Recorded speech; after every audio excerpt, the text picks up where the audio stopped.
Assalamualaikum warahmatullahi wabarakatuh. Selamat pagi semua. Saat ini Pradi sedang menyaksikan program Inovasi Tanpa Batas yang dihadirkan secara khusus untuk disajikan menjadi sumber informasi mengenai apa saja yang sedang dilakukan oleh pemerintah provinsi kita saat ini dalam upaya mewujudkan Kalimantan Utara yang terdepan. Saat ini saya Susan bersama rekan saya Dea. Inilah Respons Kaltara. Lalu live streaming kali ini juga dilakukan dari studio mini Biro Humas dan Protokol Setda Provinsi Kaltara yang ada di kantor gubernur dengan tetap menerapkan protokol kesehatan guna melawan penyebaran COVID-19. Dan yang belum bergabung di live streaming kita bisa langsung diajak bergabung. Yang punya Facebook bisa langsung ke akun Facebook kita di Pemprov Kaltara, dan untuk di Instagram di @kaltaraprof atau di channel YouTube kita di Humas Kaltara. Yang mau untuk bertanya bisa langsung saja mengajukan pertanyaan di kolom komentar. Betul sekali, saya ketik pertanyaan kalian di kolom komentar ya. Dan inilah Respons Kaltara hari ini mengenai kepastian hukum budidaya tambak. Terima kasih yang sudah ada di studio ya, walaupun karena kita masih dalam kondisi jaga jarak, kita tidak terlalu banyak mengundang audiens kita ya. Terima kasih. Ya, untuk membahasnya kita sudah mengundang dua narasumber kita. Yang pertama yaitu Bapak Dinas dari Bapak Kepala Dinas Kelautan dan Perikanan Provinsi Kaltara, yaitu Bapak Haji Syarullah Marsalin. Selamat datang Pak Mursalin. Selamat datang Pak Syarullah. Terima kasih. Apa kabar Pak? Ya, terima kasih. Waalaikumsalam warahmatullahi. Dan yang kedua, Kepala Badan Pertanahan Nasional Kabupaten Bulungan, Bapak Wahyu Setioko. Selamat datang Pak. Selamat pagi. Sehat Pak ya? Baik, terima kasih. Selain narasumber kita di sini kita ada juga akan menyapa rekan-rekan media kita yang sudah yang itu dari Pradi yang bergabung melalui radio, yaitu Pelita FM Tanjung Selor, Kaltara FM Tanjung Selor, Pesona FM Tanjung Palas, dan Radar Tarakan. Selamat mendengarkan. Baik, kita akan langsung masuk ke diskusi kita ya. Pertama ke Pak Syarullah. Pak, selamat pagi Pak. Selamat pagi. Terima kasih sudah hadir lagi di Respons Kaltara. Nah Pak, bisa Bapak ceritakan nih apa sih yang melatar belakangi digulirkannya program sertifikasi tambak di provinsi kita ini Pak? Ya, baik. Bismillahirrahmanirrahim. Assalamualaikum warahmatullahi wabarakatuh. Salam.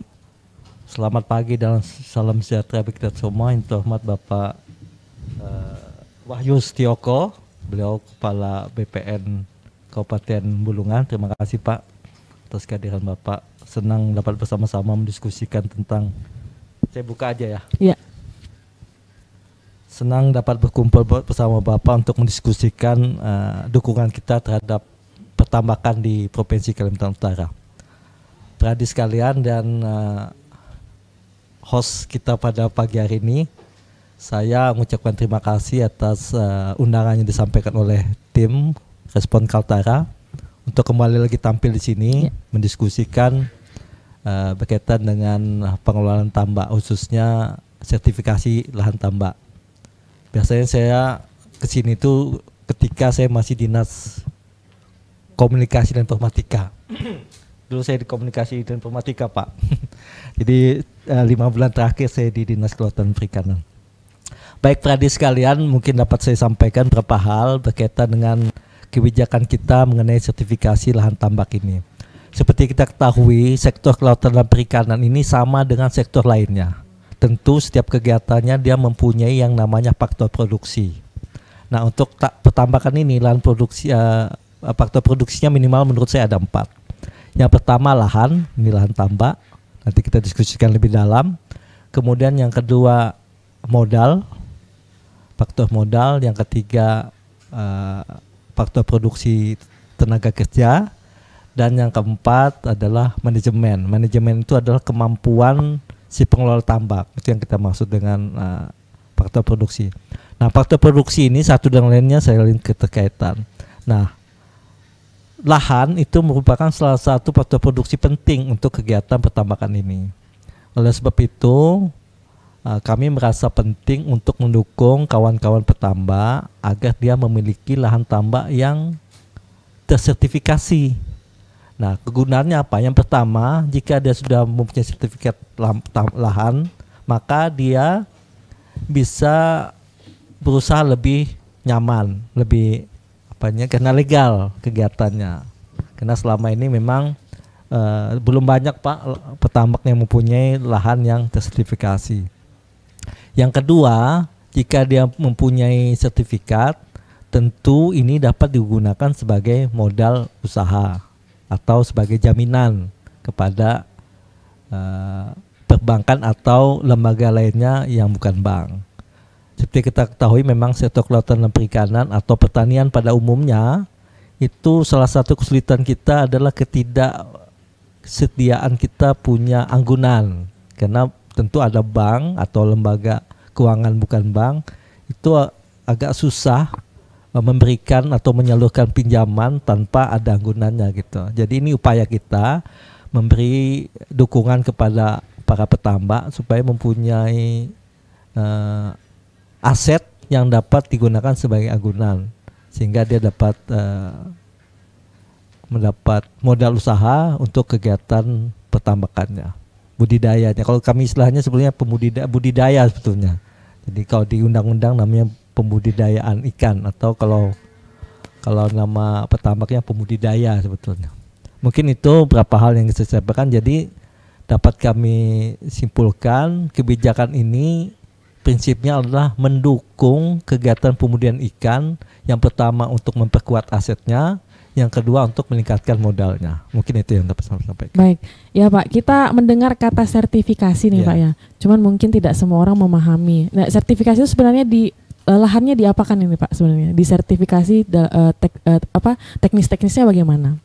Apa yang dilakukan ketika mensertifikasi? Jadi memang kalau di Dinas Kelautan dan Perikanan sejak tahun 2018 Pak Wahyu, mungkin Pak Wahyu belum di sini, kita sudah melakukan pemetaan dan pendataan lahan tambak. Jadi ada 3 tujuan tujuan dari pemetaan ini. Yang pertama untuk mengetahui luas lahan tambak.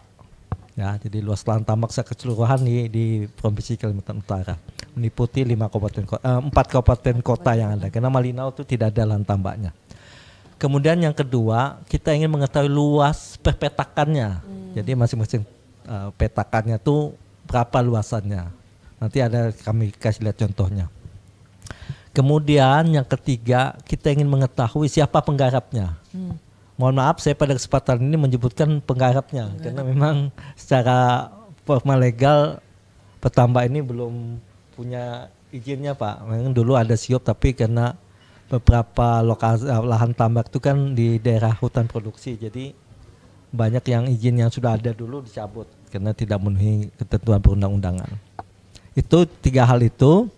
Nah, jadi sejak tahun 2018 sudah kita lakukan pendataan dan pemetaan, dan pada tahun 2019 Pak itu kami ajukan sebanyak 1.516 persil untuk ditindaklanjuti oleh kawan-kawan BPN, Badan Pertanahan Nasional atau Agraria, untuk diterbitkan sertifikatnya.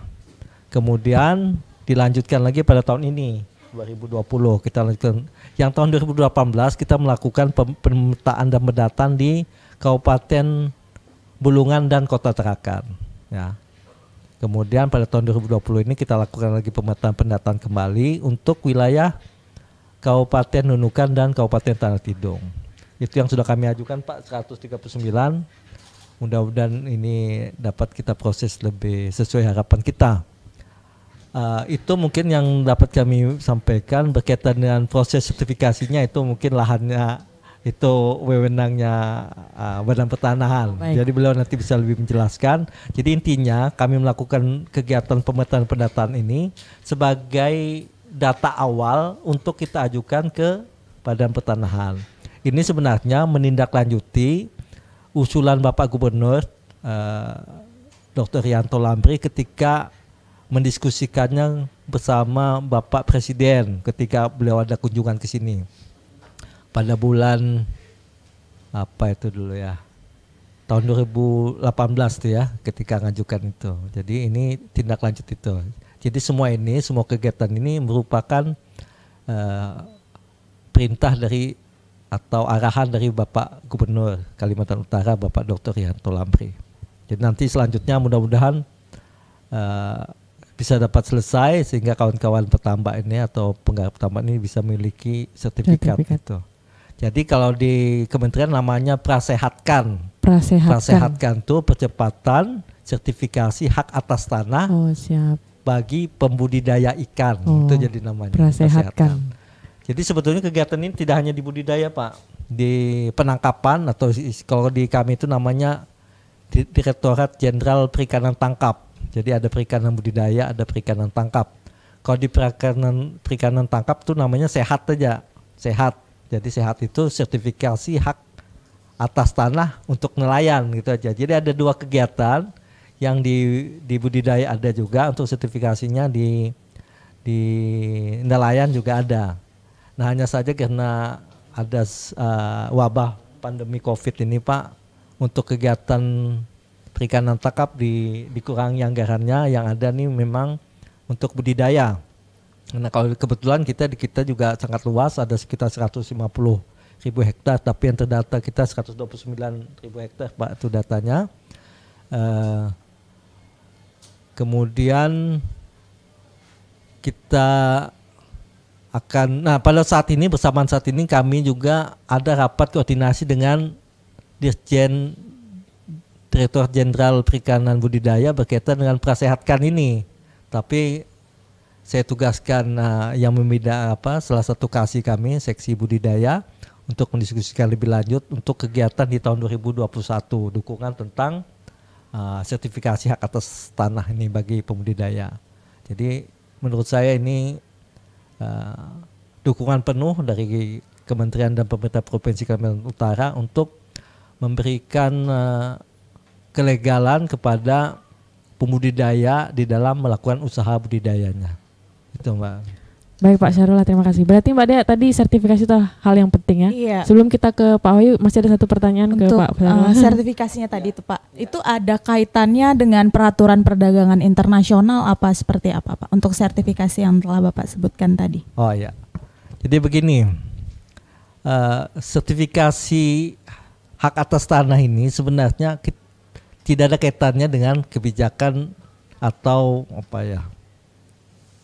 tuntutan dari luar negeri gitu ya, atau internasional. Jadi memang ini lebih pada kebijakan kita untuk memberikan kepastian hukum kepada pembudidaya untuk memiliki tanahnya secara legal gitu ya. Nah kalau yang untuk kepentingan atau tuntutan internasional itu lebih pada sebenarnya kalau menurut saya, mungkin mudah-mudahan saya tidak salah dengan pertanyaan ini, berkaitan dengan proses pembudidayaannya. Jadi pembudidayaannya yang namanya CBIB. Jadi nanti memang kita dituntut cara budidaya ikan yang baik. Nah, cara budidaya ikan yang baik ini mewajibkan kita untuk ada sertifikatnya juga, sertifikasi. Tidak ada kaitannya dengan tidak boleh sembarangan lahan. nih Pak ya. Jadi pengolahan lahan tambaknya harus sesuai. Pengolahan lahan itu ada sertifikat. Ya, misalnya lahannya sudah bagaimana, benurnya sehat, kemudian tidak ada penggunaan zat-zat kimia yang dapat mengganggu kesejahteraan lingkungan. Nah, jadi memang kawan-kawan pengolah UPI, unit pengolahan ikan, misalnya itu mereka juga punya lahan tambak. Jadi lahan tambak itu sewaktu-waktu akan dikunjungi oleh buyernya itu. Jadi dikunjungi itu, kemudian dilihat apakah cara budidayanya sudah baik. Nah, itu yang dimaksud dengan sertifikasinya. Jadi bukan sertifikasi lahan, lebih pada sertifikasi pengelolaan tambak seperti yang budidayanya. Apakah sudah memenuhi standar gitu Pak ya? Satu sertifikasi tapi istilah yang sama, sertifikasi tapi pemanfaatannya beda. Ya, yang sertifikasi lahan beda dengan sertifikasi budidaya. Bercabang lagi seperti itu ya Pak berarti. Jadi sertifikasi ini lebih pada kegiatan budidayanya, tetapi yang kita maksud dalam kesempatan ini untuk sertifikasi lahan adalah untuk legalisasi lahan tambaknya. Baik, siap. Ya, kita ke Pak Wahyu ya Mbak Dea. Pak Wahyu nih, ada data luas area tambak dalam kawasan APL di Kalimantan Utara itu sebanyak 78.592 hektar ya. Lalu tambak di areal hutan produksi atau HP itu seluas 70.707 hektar. Ini luasnya. Ditambah 659 hektar di areal hutan produksi konversi atau HPK. Yang mana yang didahulukan disertifikasi nih Pak? Kita berbicara tentang tanah. Iya, terima kasih Mbak Dia. Selamat pagi Pak Syafrullah. Selamat pagi. Jadi dari data tadi, kalau kita mana yang akan diprioritaskan, ini tentunya tidak terlepas dari ketentuan bahwa untuk areal dalam hutan produksi maupun areal dalam hutan produksi konversi ini merupakan areal kehutanan, sehingga kedua areal tersebut merupakan aset daripada pemerintah, dalam hal ini Kementerian Kehutanan. Jadi untuk prioritas pensertifikatan kita lebih kepada area penggunaan lain untuk disertifikatkan, karena untuk di area yang hutan produksi dan juga area yang hutan produksi konversi ini memerlukan izin pelepasan dalam hal ini dari Kementerian Kehutanan. Jadi harapannya dengan pensertifikasi lahan ini, jadi kalau tadi ada 2 sertifikasi ya Mbak ya, jadi domainnya berbeda. Kalau yang dimaksud Bapak Kepala Dinas tadi adalah mungkin sertifikasi tentang budidayanya ya Pak ya, license-nya, tetapi kalau dalam hal sertifikasi ini adalah legalisasi aset dari para petambak itu, sehingga para petani tambak ini diharapkan mempunyai tanda bukti hak atas tanah tambaknya itu, sehingga ada kepastian hukum terhadap tanah tambaknya tersebut. Ini juga merupakan salah satu program strategis nasional terkait reforma agraria, di mana ada dua pilar utama. Selain kita melegalisasi tanahnya, juga diikuti dengan akses reform, yaitu kita memberikan akses kepada para petani tambak ini untuk mengakses terkait dengan sertifikat hak atas tanahnya ini untuk memberikan added value terhadap tingkat kemakmuran mereka, sehingga mungkin bisa dijadikan sebagai tambahan modal usaha mereka. Mungkin kira-kira begitu. Beri kemudahan juga ya Pak ya. Betul Mbak. Berarti betul. yang diutamakan yang APL Pak ya. APL begitu Mbak. Ya. Dari APL ini ada 78.592 hektar ya Pak. Iya betul. Dan ini sudah prosesnya sudah sampai mana nih Pak? Untuk yang ini APL tadi, untuk tadi seperti sudah disampaikan oleh Bapak Kepala Dinas DKP, bahwa saat ini yang sedang kita proses itu 1.516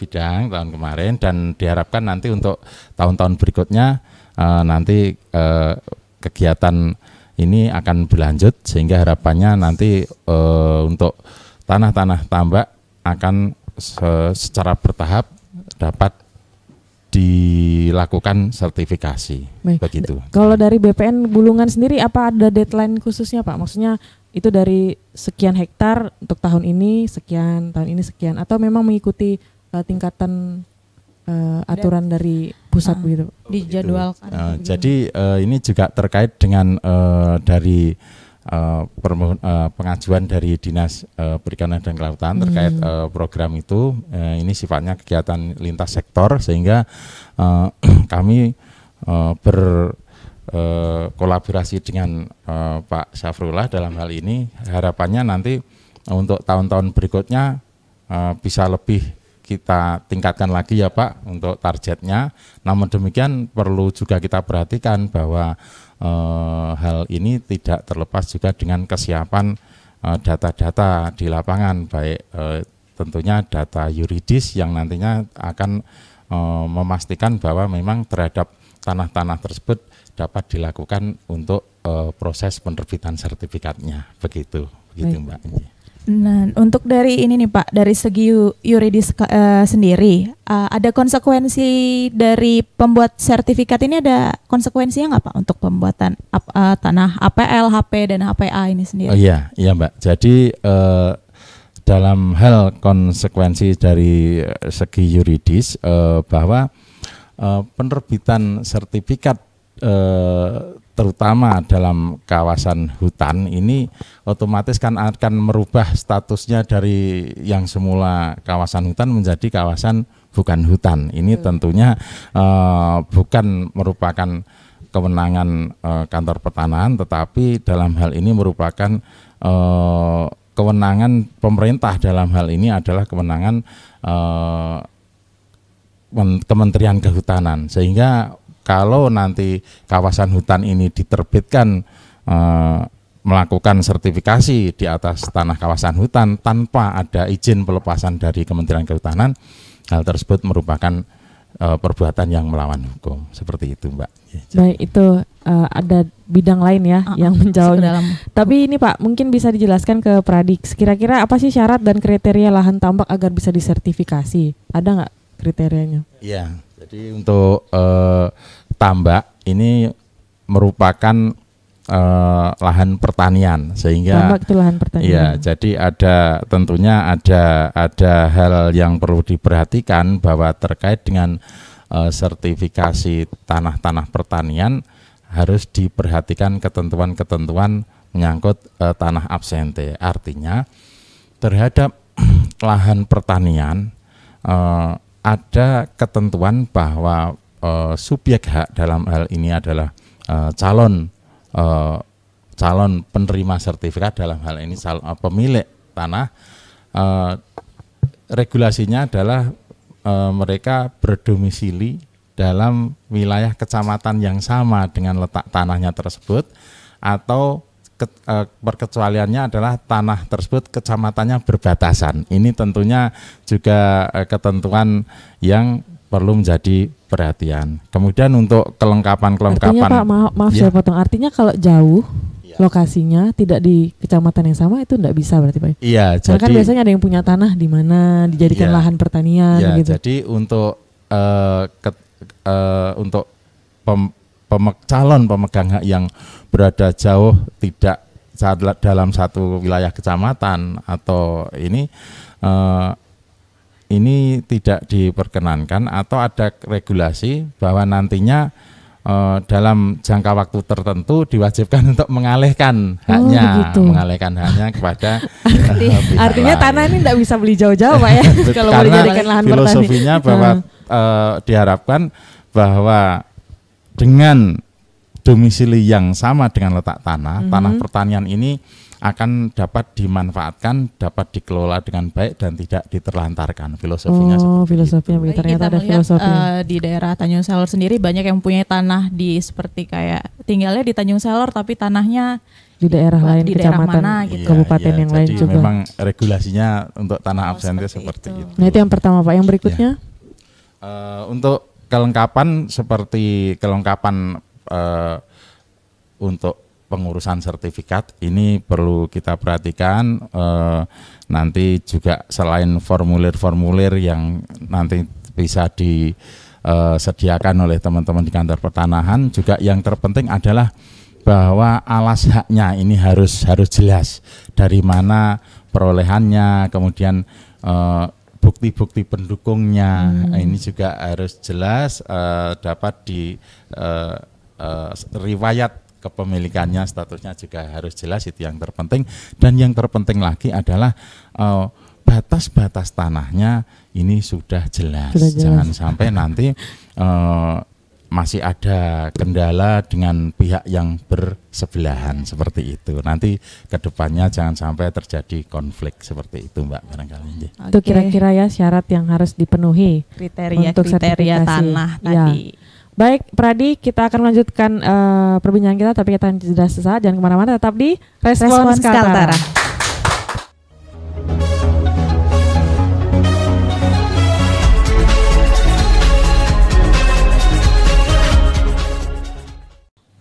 Kembali lagi di Respons Kaltara. Baik Pradi semua, kita melanjutkan perbincangan kita dan sudah ada beberapa pertanyaan yang kita terima di media sosial ya Mbak Dea ya. Iya, Kita mungkin sampaikan satu persatu sambil nanti kita lanjutkan perbincangan kita. Pertanyaan pertama Mbak Dea, langsung aja nih ke Pak siapa ke Pak Syahrullah nih. Pak Syahrullah. Ya. Terlebih dahulu nih Pak. Nih manfaat apa saja nih Pak yang diperoleh pemerintah dan masyarakat dalam program sertifikasi sendiri? Mohon izin Pak, ini sekalian saya membacakan pertanyaan yang senada ya. Dari Pak Uding di Tarakan. Untuk apa sih punya sertifikat tambak? Pentingnya apa? Kan bikin ribet toh dengan tanpa sertifikat hasil tambak kami juga sama Pak katanya gitu. Silahkan. Baik, jadi kepada Pradi sekalian yang bertanya, seperti saya jelaskan tadi di depan, sertifikasi lahan tambak ini sebenarnya memperkuat hak kita atas aset lahan tambak sebetulnya. Jadi tadi saya bilang patok produksi itu kan ada minimal 4, lahan, tenaga kerja, modal, dan manajemen. Nah lahan ini menjadi penting untuk kita kuasai secara legal gitu ya, secara legal. Artinya supaya apa? Supaya kepemilikan asetnya pasti, asetnya pasti. Kemudian yang kedua bisa digunakan untuk jaminan anggunan kalau misalnya kita membutuhkan modal kerja melalui pinjaman gitu ya. Nah jadi hal lain yang penting supaya kalau punya sertifikat ini memastikan lahan kita itu karena legal kita punya, sehingga jika dilakukan nanti ada penertiban terhadap pemilik tambak ini di mana dia tidak dapat menunjukkan bukti haknya atas tanah itu, bisa saja nanti usaha budidayanya bisa dihentikan. Nah, kemudian kepentingan lain, kami dari pemerintah khususnya Dinas Kelautan dan Perikanan akan mudah untuk melakukan pembinaan. Tentu saja mendapat dilakukan pembinaan, mungkin memang selama ini mungkin kawan-kawan pembudidaya ikan khususnya tambak ini merasa kurang dukungan kami, tetapi insya Allah ke depan kita lakukan penguatan untuk melakukan dukungan terhadap usaha budidaya. Jadi nanti tentu kami dasarnya nanti kelegalan seseorang terhadap lahan tambaknya untuk melakukan pembinaan. Jadi ini lebih semuanya ini lebih ke pengakuan ya Pak tentang aset betul. Itu supaya nanti dibina. Ada kerjasama dengan pemerintah juga gitu Pak ya. Jadi lebih seperti yang data kami dapatkan ini, sebagian petambak itu berada di lahan hutan produksi. Jadi sebenarnya hutan produksi ini tidak dapat dilakukan untuk kegiatan budidaya sebetulnya. Nanti dia masuk wilayah perhutanan sosial ya Pak Wahyu ya. Itu kebanyakan mereka tidak tahu atau memang tahu tapi sengaja. Jadi setelah pemetaan itu baru kita ketahui. Jadi misalnya ini contoh ada ya. Iya Pak. Bisa tidak disorot nanti petanya nih. Ya ini. Misalnya nih petanya nih. Ini sudah ada nama-namanya, tapi nama-nama ini yang datang langsung ke kami. Jadi nanti silakan pembudidaya datang ke Dinas Kelautan Perikanan untuk memastikan lahan tambaknya berada di mana. Jadi ada nama-namanya. Jadi ada APL, ada hutan produksi. Jadi yang hutan produksi itu yang tidak dapat kita proses lebih lanjut. Tetapi yang kita ajukan ke BPN itu adalah yang lahan tambaknya berada di areal peruntukan lainnya ya Pak ya, APL namanya. APL. Nah, tetapi kawan-kawan yang berada di kawasan hutan produksi juga jangan berkecil hati. Oleh Pak Gubernur Bapak Dr. Rianto Lambri telah mengajukan perubahan status lahan bulan lalu bersama di Kementerian Kehutanan dan Lingkungan Hidup untuk mengubah status hutan produksi menjadi APL. Mudah-mudahan ini disetujui sehingga kawan-kawan tinggal mengajukan proses sertifikasinya saja jadi nanti jangan berkecil. Kalaupun misalnya tidak bisa dilakukan perubahan, masih ada pintu lainnya namanya perhutanan sosial. Saya juga sudah diskusi dengan kawan-kawan Dinas Kehutanan untuk mendukung ini. Jadi nanti ada namanya hak guna usaha. Tapi banyak nggak Pak yang termasuk dalam area yang termasuk dalam hutan produksi selama relatif 50-50 ya. Jadi kurang lebih lah anunya, hampir 50%-an gitu. Kalau di data saya nih yang data APL tuh 50,90%, jadi hampir persis sama. Jadi sebagian besar ada di HP juga yang Sebagian lainnya di Jadinya APL, Pak, ya. 50%. Mohon izin Pak, jadi kalau misalnya nanti statusnya berubah dari HP menjadi APL, apakah itu tidak mengurangi apa ya Pak, kawasan HP di Kalimantan Utara gitu Pak? Tentu ini kan kajian dari Sudah kementerian dikaji ya, ya, sudah jadi ada. nanti ada mungkin kawan-kawan kehutanan lah yang paham apakah disetujui atau tidak ini. Tapi kita berdoa mudah-mudahan karena sudah kegiatan existingnya sebetulnya sudah tambak, tentu menurut saya layak untuk kita gunakan sebagai lahan APL tambak ya. atau diubah menjadi APL. Oh baik, siap. Ada pertanyaan berikutnya Pak Dea? Nih bagaimana nih Pak cara DKP Kalimantan Utara mendata pemilik dan lokasi tambak di sekitar Kalimantan Utara, bagaimana tuh Pak cara? Terima kasih. Memang 2 tahun terakhir ini kita sudah melakukan kerjasama dengan Universitas Hasanuddin Makassar. Jadi kita bekerjasama untuk seperti yang saya jelaskan di depan tadi, kegiatannya pemetaan dan pendataan lahan tambak. Jadi semua lahan tambak sudah kita petakan, hanya saja yang belum maksimal kita lakukan pendataannya. Jadi data yang saya miliki itu sebagian besar memang belum menyampaikan ke kita posisi lahannya gitu ya. Dan saya sebutkan saja. Jadi untuk Kabupaten Bulungan itu yang terdata baru 27,33%. Jadi memang kami mengharapkan keaktifan dari pemilik lahan tambak ini agar berkunjung ke Dinas Kelautan dan Perikanan untuk kita bersama-sama mengidentifikasi lahan tambaknya. Itu Jadi mungkin kita belum bisa pastikan. dilaporkan karena itu tadi Pak. Merasa tidak Ya. perlu tadi mungkin. Ya mungkin tidak perlu. Kemudian Tarakan itu 15,73%. KTT masih kecil juga karena ini memang baru pendataan ya. KTT dan Nunukan masing-masing 4,06% dan 6,67%. Harapan kami kawan-kawan pemilik tambak penggarap lahan tambak ini dapat aktif untuk berdiskusi atau mengunjungi kami, menginformasikan sehingga mudah kami untuk mengidentifikasi lahan tambaknya. Kategorinya itu seperti kita apa? Kita sudah melakukan sosialisasi, kita undang juga gitu ya petambaknya. Cuman sebagian kecil saja yang sudah datang. Baik. Jadi sebelum ini kita ajukan ke BPN itu sudah kita lakukan bukan juga rapat Pak ya Pertemuan ya, Pak, ya. pertemuan dengan para penggarap lahan tambak ini supaya dia bisa membantu kami memastikan posisinya gitu. Tapi yang sudah disebutkan yang paling banyak itu ya cuman Bulungan saja. 27, sekian persen itu. Sebagiannya memang masih kecil. Harapan kita segera saja kawan-kawan ini dapat bergabung, para peradi yang bergerak di bidang budidaya ini, supaya kita bisa segera menyampaikan usulan sertifikasinya ke BPN. Tentu kawan-kawan BPN tidak dapat menindaklanjuti jika persyaratannya belum lengkap. Baik. Jadi kami tidak mungkin juga ini Pak si A punya si B, tapi kan alas haknya belum ada, domisilinya atau kesesuaian lokasi dengan calon pemilik ini tidak sama, misalnya kayak gitu. Baik. Ya.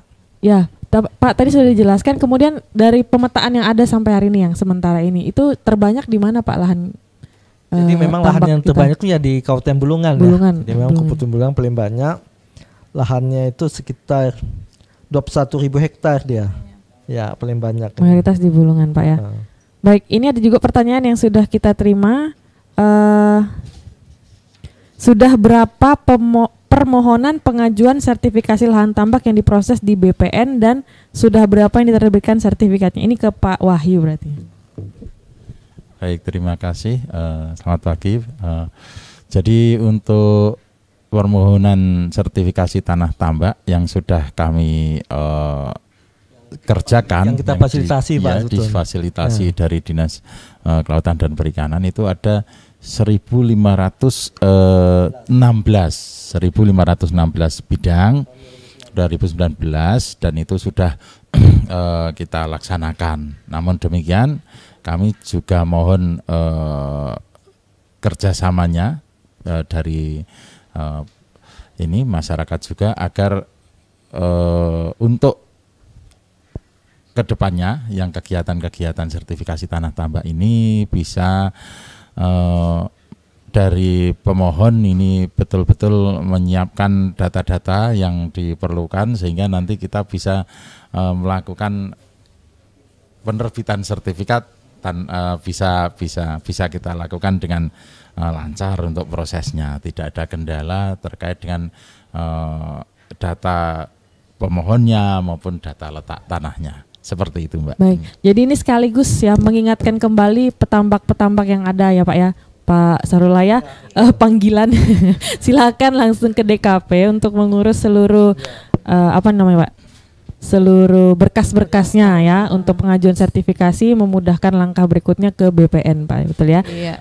Oke. Pertanyaan berikutnya Mbak Dea. Nih ada nih Pak pertanyaan lagi dari netizen. Apakah dari DKP tidak fasilitas kepada petambak untuk proses sertifikasi lahan tambak nih Pak?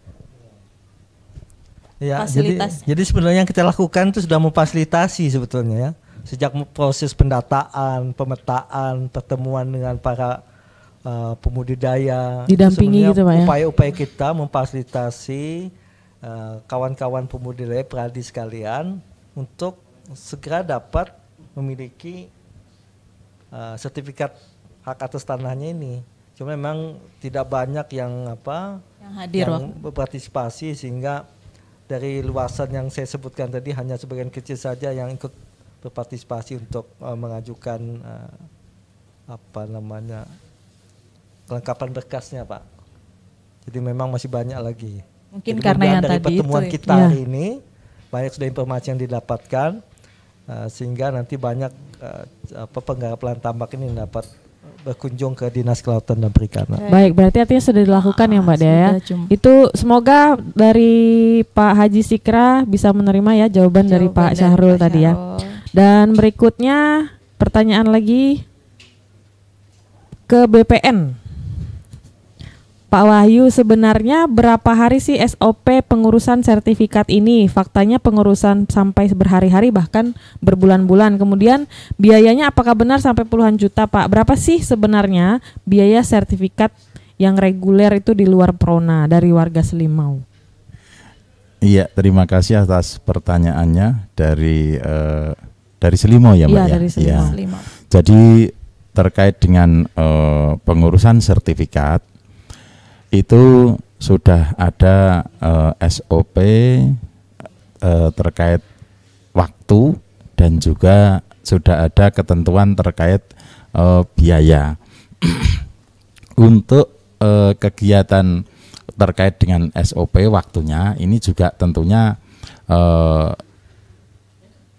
ada beberapa jenis kegiatan atau layanan yang kita laksanakan. Sebagai contoh, kegiatan antara pendaftaran tanah pertama kali dengan kegiatan peralihan hak ini tentunya SOP-nya tidak sama atau berbeda, beda-beda tergantung jenis layanan yang dimohonkan oleh masyarakat. Nah, terkait dengan sertifikasi tanah tambak ini, kita proses sesuai dengan ketentuan pendaftaran tanah pertama kali.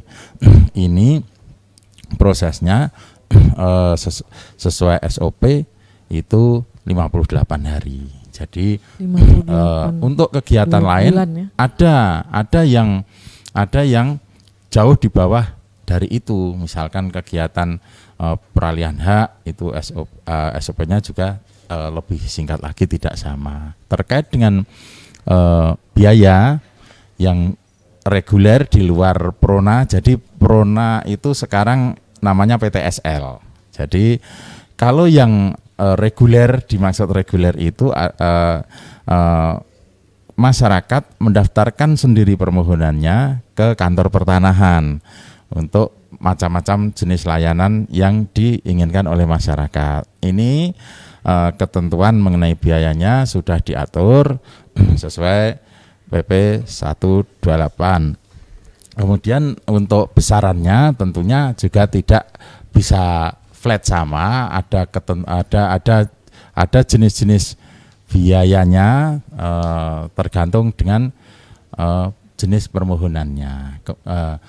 Terkait dengan biaya-biaya yang yang dikeluarkan oleh masyarakat mungkin ada yang sampai berpuluh-puluh juta, karena dalam hal pengurusan permohonan sertifikat ini bisa jadi dimungkinkan ada biaya di luar layanan pertanahan yang timbul, seperti contohnya biaya perolehan atas hak tanah dan bangunan atau yang lazim disebut BPHTB, ada juga pajak, pengenaan pajak final PPh 21 misalkan kegiatan peralihan hak. Jadi misalkan jual beli itu nanti si pembeli pada saat mendaftarkan peralihan haknya terkena BPHTB. Kemudian si penjual itu berkewajiban membayarkan PPh atas pajak penghasilan PPh pasal 21. Nah, ini mungkin yang belum sepenuhnya dipahami oleh warga masyarakat, sehingga mengeneralisir, sehingga wah saya ngurus sertifikat habisnya sekian puluh juta, padahal yang mungkin yang besar adalah pajaknya atau mungkin yang besar adalah BPHTB-nya. Pemahamannya dari masyarakat. Betul. Jadi ada biaya-biaya lain selain PNBP layanan pertanahan yang dimungkinkan timbul karena perbuatan hukum yang dilakukan oleh masyarakat. Mungkin itu yang kami bisa kami sampaikan. Semoga Mbak. dari warga Selimau ya bisa memahami penjelasan dari Pak Wahyu. Masih banyak nih Pak pertanyaan ini, kita lanjutkan perlahan-lahan. Silakan Pak Dea. Oke, untuk selanjutnya untuk nih Pak BPN, sudah berapa hektar lahan tambak yang sudah disertifikasi nih Pak kira-kira? Untuk luasan lahan tambak yang sudah disertifikasi mungkin prosentasenya masih rendah karena permohonan karena digarisbawahi Pak ya, dokumen jadi kita gitu. kembali lagi kepada masyarakat, kami mohonkan agar betul-betul istilahnya proaktif. Mungkin bisa tadi sudah Pak Kepala Dinas Perikanan dan Kelautan dan Perikanan sudah mempersilahkan untuk berkoordinasi, tentunya nanti agar kedepannya kegiatan sertifikasi tanah-tanah tambak ini bisa dapat segera kita lakukan. Kalau untuk luasannya kurang lebih di kisaran 2.500 hektar yang saat ini sudah kita sertifikatkan. Lah ini tentunya masih jauh sekali, prosentasnya masih rendah. Kami juga mengharapkan peran aktif dari masyarakat, kesadaran dari masyarakat untuk mendaftarkan tanahnya, karena ini sangat-sangat penting sekali. Selain untuk kepastian hukum, juga dalam rangka mewujudkan dari pemerintah nanti kebijakan one map policy, peta tunggal yang nanti dapat dijadikan acuan dalam mengambil garis-garis kebijakan pembangunan seperti itu, Mbak. Oke. Begitu rupanya. Lebih baik untuk menyiapkan dokumen ya Pak ya, untuk mempermudah semuanya Mbak. Ya Pak ya. Iya. Okay. Dan satu pertanyaan lagi Pak, ini saya kurang tahu apakah ini sama maksudnya dengan yang sudah disampaikan tadi oleh pradi yang lain. Dari Haji Saing di Nunukan, progres sertifikasi lahan tambak saat ini sudah berapa bidang yang diterbitkan? Oh iya. Ya. Jadi untuk saat ini penerbitan lahan tambak sudah kita terbitkan 1.513 bidang. Namun demikian kita kedepannya harapannya untuk tahun-tahun berikutnya agar target-targetnya bisa lebih syukur-syukur nanti bisa lebih meningkat lagi ya Pak Sabrullah. Jadi harapannya nanti prosentasenya bisa segera meningkat sehingga tanah-tanah warga ini, tanah-tanah tani tambak bisa secepatnya segera kita sertifikatkan semua. Harapannya seperti itu Mbak. Baik, terima kasih. Nah kita ke Pak Syahrullah lagi Pak. Sejak bergulirnya program yang diinisiasi oleh Pemprov Kalimantan Utara ini, sudah berapa persen okupansi tambak yang bersertifikat dari seluruh luasan tambak di Kalimantan Utara? Silakan Pak. Jadi Begini, kalau yang bersertifikat mungkin sama dengan yang disampaikan Sama oleh tadi ya, Pak ya? Ya. Tapi dapat saya sampaikan bahwa data itu sudah saya sampaikan ya. Jadi data yang kita ajukan itu masih kecil memang. Jadi kayak Bulungan tadi saya bilang 27,33%. Jadi pradi sekalian mungkin supaya lebih jelas ya. Ini contoh lah. Bisa disorot ya ke depan. Ini contoh kita pendataan kita. Jadi ini ada misalnya di Kabupaten Tanah Tidung. Ini kan ada APL. Kemudian ada hutan produksi. Jadi contohnya nanti kalau yang sudah terdata dengan kami misalnya ini. Jadi kami sudah dilakukan oleh tim melakukan pendataan misalnya ini namanya Pak Sulaiman misalnya. Nah, ini ketahuan sudah posisinya ada di hutan produksi. Nah. Ya. Hutan produksi, kemudian luasnya ada sekitar 12,7 hektar. Nah, ini yang maksud saya oleh si Pak Sulaiman ini silakan berkunjung pada kami untuk melengkapi data-datanya. Data hak alas tanahnya, KTP-nya, ya Pak ya? Atau ada yang lain lagi, nanti ada blanko yang perlu diisi. Tetapi kalau misalnya Pak Sulaiman ini sudah mengisi lengkap, ya tinggal kita tunggu Pak Sulaiman terbitnya. Tapi kalau misalnya belum ya, hanya saja karena ini hutan produksi, tentu Pak Sulaiman tidak bisa diproses sertifikasinya. Karena beliau posisinya ada di hutan produksi. Ini contoh lain yang saya lihatkan. Ini atas nama Pak, ini belum ada namanya nih. Karena ini yang saya bilang, yang datanya belum datang ke si pengelola lahan tambaknya belum datang ke kita. Jadi kita tidak tahu siapa pemilik lahannya. Dokumennya tapi tadi ya. sudah ada nih, sudah dipeta-petakan. Ini nanti disebutkan. Bahkan yang sekarang yang kami lakukan ada fotonya, foto si pemilik. Jadi memastikan bahwa memang benar dia yang menggarap lahan tambak itu. Jadi ini untuk mempercepat upaya kita mendukung kawan-kawan pembudidaya ikan untuk dapat segera memiliki sertifikat hak atas tanahnya. Ini contoh lagi ya. Atas nama sampel, ini lahannya APL, luasnya 6 hektar. 6,7. Jadi ini yang kita lakukan. Sebagian memang belum ada datanya. Nah, itu yang kami harapkan peran aktif ke pradi sekalian untuk memanfaatkan kesempatan ini, program prasehatkan ini supaya dia bisa memiliki asetnya secara legal. Kayak gitu. Itu jawabannya ya. Berikutnya ke pertanyaan yang lain. Mohon izin ya Pradi, nanti kalau misalnya waktu tidak memungkinkan kita akan melanjutkan di media sosial kita untuk menjawabnya. Mbak Dea yang nomor 7 silakan. Iya, untuk Pak Syahrullah juga Pak Syahrul.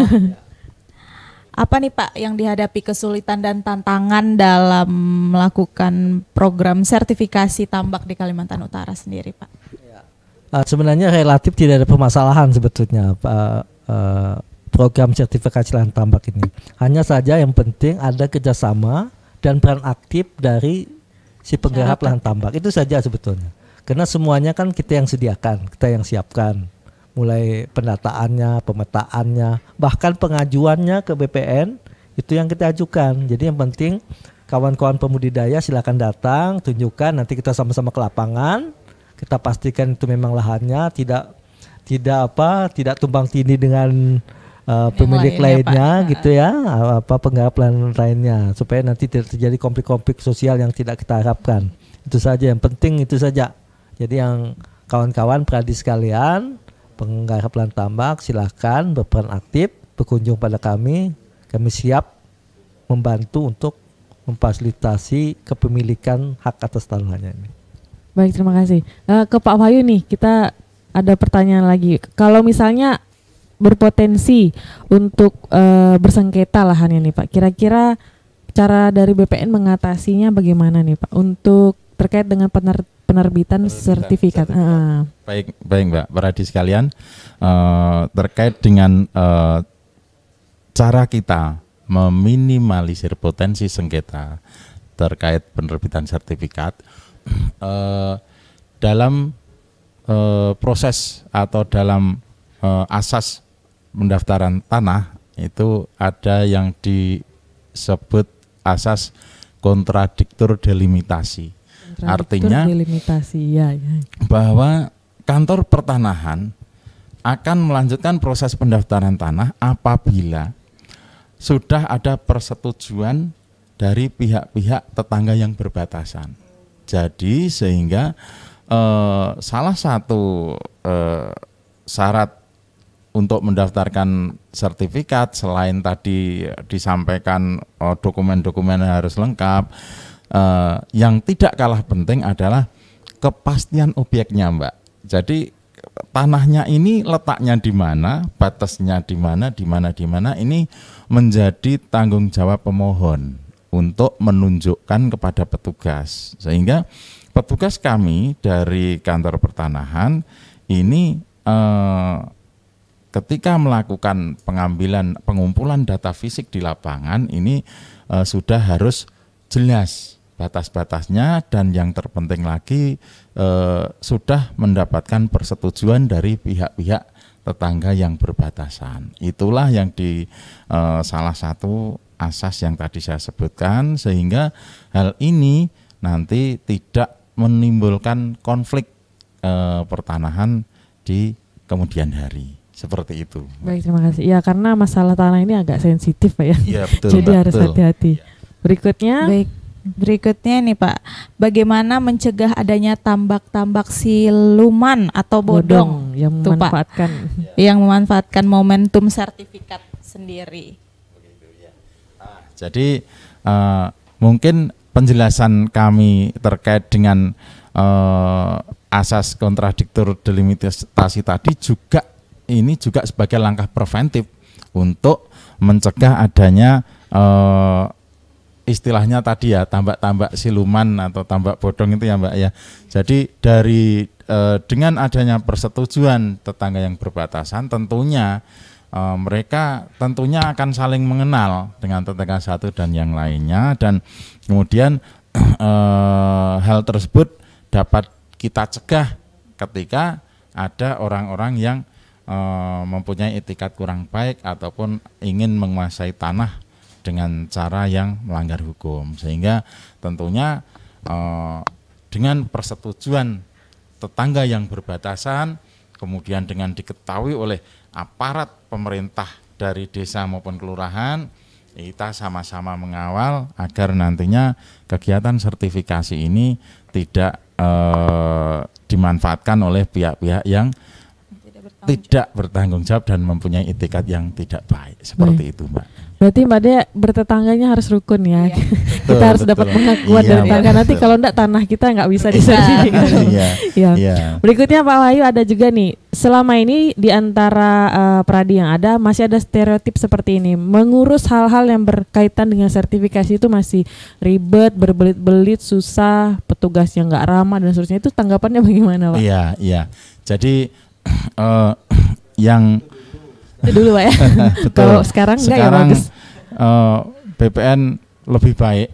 Kami berusaha meningkatkan pelayanan pada warga masyarakat, dan yang selalu kami sampaikan, mohon agar warga bisa mengurus sendiri sertifikatnya, tidak melalui calo.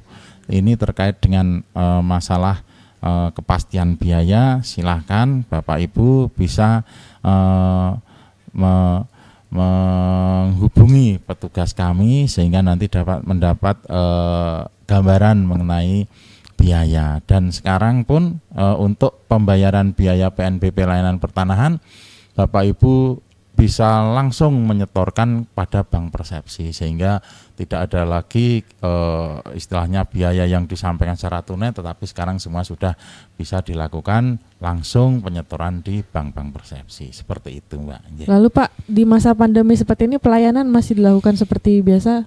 Ya, jadi untuk dalam masa-masa pandemi COVID ini kami juga sudah melakukan langkah-langkah sesuai arahan-arahan baik dari pimpinan untuk layanan di kantor tetap kita laksanakan, tentunya dengan mentaati protokol kesehatan. Bapak Ibu, kami harapkan mengenakan masker, kemudian layanan yang ada di kantor kita juga mohon maaf mungkin jumlah warga masyarakat yang masuk ke front office kami kita Batasi, batasi, ya. namun bukan berarti nggak boleh masuk. Artinya mungkin kita persilahkan satu persatu untuk masuk, tetap kita layani, dan nanti juga ada kita wajibkan untuk mencuci tangan dulu sebelum masuk ke kantor, kemudian kita lakukan juga dengan pengukuran suhu tubuh seperti itu. Kami tetap melayani walaupun dalam situasi pandemi. Seperti itu, Mbak.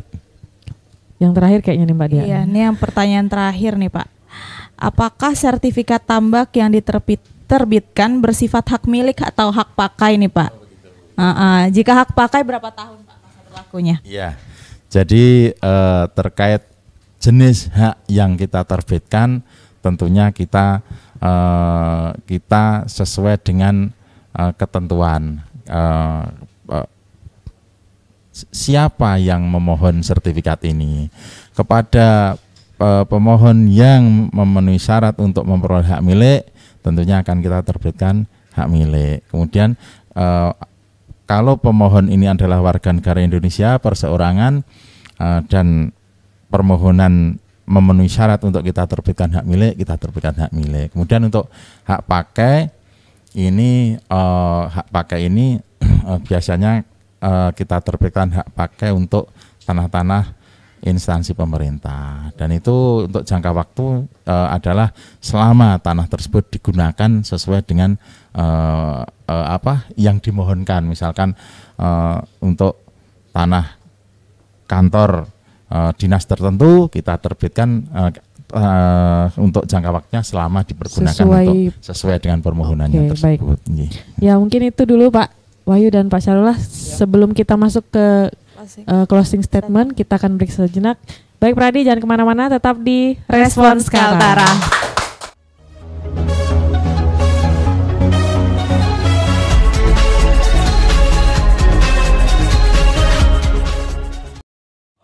Kembali lagi di Respons Kaltara. Baik Pradi semua, kita tiba di sesi ketiga ya, di penghujung. Sebelum kita menutup, mari kita memberikan kesempatan kepada narasumber kita untuk menyampaikan closing statement ya Mbak Dea. Ke Pak Syarullah dulu silakan. Terima kasih Mbak Susan, Mbak Dea. Kawan-kawan Pradi, Respons Kaltara yang saya hormati, aset itu merupakan penting untuk kita punyai secara legal. Oleh sebab itu, kepemilikan lahan tambak melalui sertifikat hak atas tanah ini menjadi penting untuk Pradi sekalian miliki, sehingga punya kekuatan hukum dan selain menambah aset, mempertahankan aset, mengamankan aset, juga bisa digunakan sebagai modal atau sebagai anggunan di dalam kegiatan usaha budidaya perikanan. Oleh sebab itu, saya himbau kepada seluruh Pradi yang saat ini sedang menggarap lahan tambak dan belum memiliki sertifikat atas tanahnya, silakan mengunjungi kami untuk bersama-sama kita mengidentifikasi lahan tambak yang Pradi miliki, untuk dapat segera kita proses lebih lanjut ke Badan Pertanahan Nasional Kabupaten Bulungan. Selanjutnya kita proses sertifikatnya. Mungkin itu yang dapat saya sampaikan. Terima kasih. Bila topik walidaya. Assalamualaikum warahmatullahi wabarakatuh. Waalaikumsalam warahmatullahi wabarakatuh. Terima kasih. Berikutnya ke Pak Wahyu, silakan. Terima kasih Pradi sekalian.